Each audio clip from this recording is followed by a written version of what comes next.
Sorry if I get off track and go on one route because it's so hard to stay just on laminate when you're talking about countertops. So, but the durability of laminate. The house I was just in, my last house that I was in, had the laminate tops that had been there for, I'm going to say, about 40 years.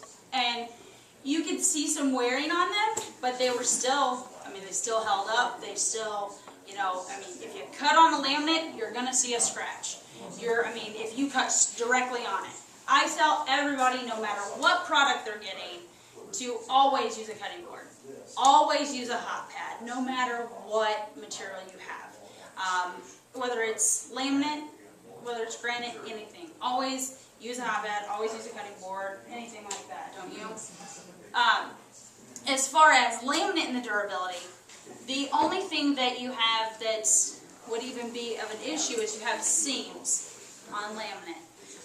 That you want to make sure that you don't have water in those seams sitting there all the time. You can drop some water on it, just wipe it up, but don't let water sit on a seam because you can have some problems because that's particle board underneath that. But you can, you can set something hot on it. I've done it, we've all done it. I just did it this morning back there. I'll tell it myself. Still looks good. But yeah, I didn't damage it. But it's going to, the more you do things on it, if you actually really work on your countertop, you're going to see wear and tear if you actually use it in, as a cutting board and things like that. But to be held up, like the finish like this, whether you're looking at an HD finish or this is called a radiance finish from Formica, those are probably one of the better of the finishes on laminate just because they have some texture to them. And some of them, if you look at them like in the other room, the selection room, we have fluorescent lights, and it looks really sparkly. And you're like, well, I don't want a sparkly countertop, but if you come in here, it's much more tame and regular light. But the texture can hide some of that stuff. So if you do accidentally cut on it or, something happens to it, you're not going to see it as much. So what about cleaning? What do you use? On a laminate countertop, there's a material called Countertop Magic that we have used for years, and they sell it in hardware stores, I believe. It's a really old product. I assume they still make it. I know we have bottles here, but you can use pretty much anything on. Don't use anything on any of your countertops that have grit in them. Like the one thing that comes to mind is soft scrub, like the harder kind of soft scrub. It's white with a grit in it. Don't use that. Don't use that on any countertop you have. Actually, that stuff is really harsh on almost anything. I would almost say the only thing you should use that on is like your bathtub. Because it can take a shine out of anything. Because I'm sure whatever you're using to clean, if you use some kind of sponge that has any kind of texturized scouring part on it, that stuff plus any kind of grit combined will damage anything.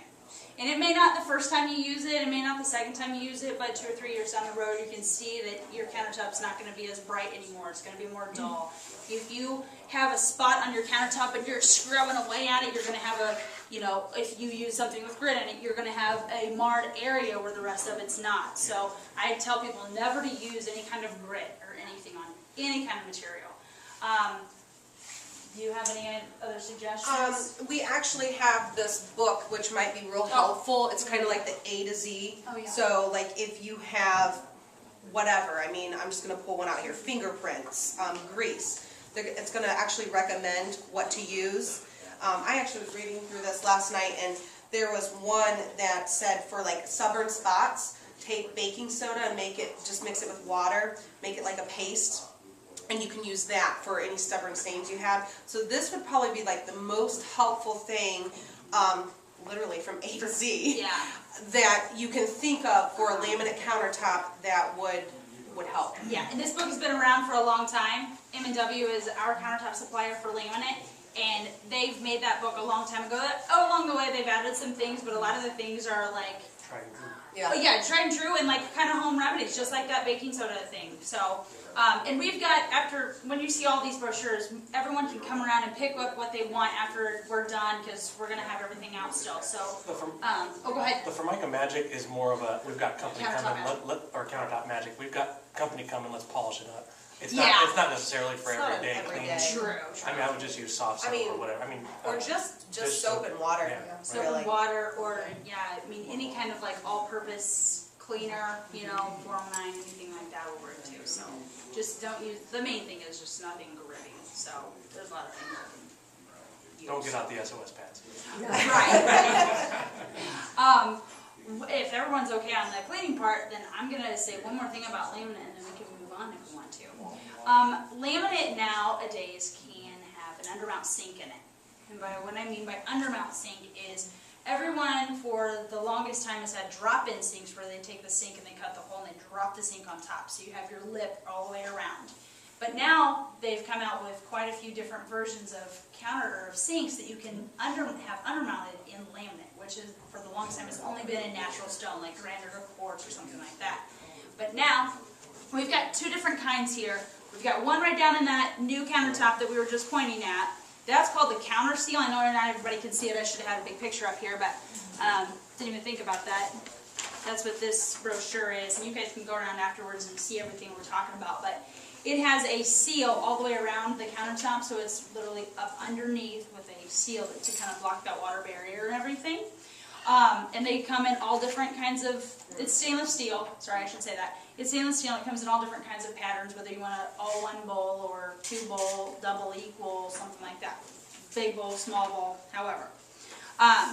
The other kind is, there's another stainless steel kind, and it's called an edge sink. Oh, if this opened up.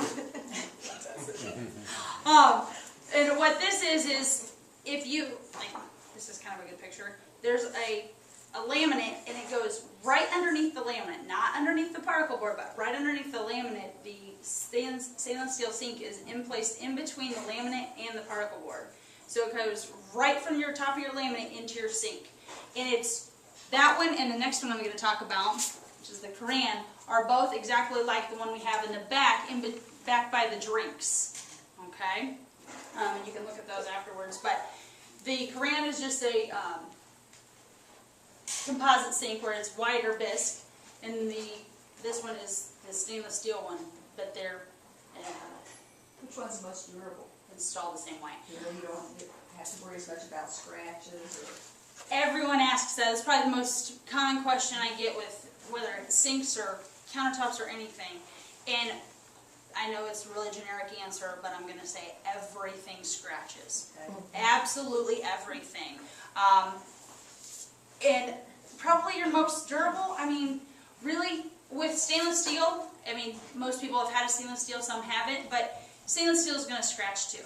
It's going to have, if you have a pan and you're washing that pan and it's in the corners, your big pan's going to get in there, it's going to leave a little dark gray line. Well, those can come out, if you've not damaged it too bad.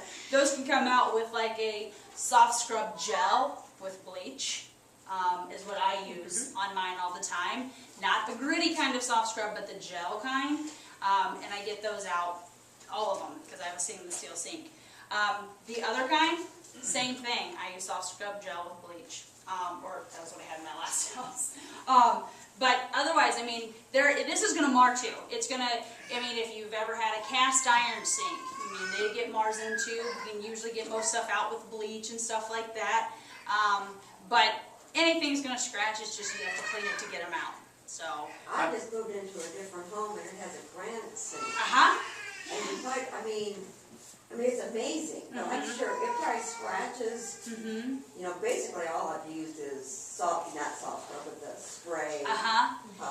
Those are the newest type of sinks, and we can't do them in laminate undermounts yet, but hopefully one day. But those are great. They're what they are. They're a composite, but they're also made with granite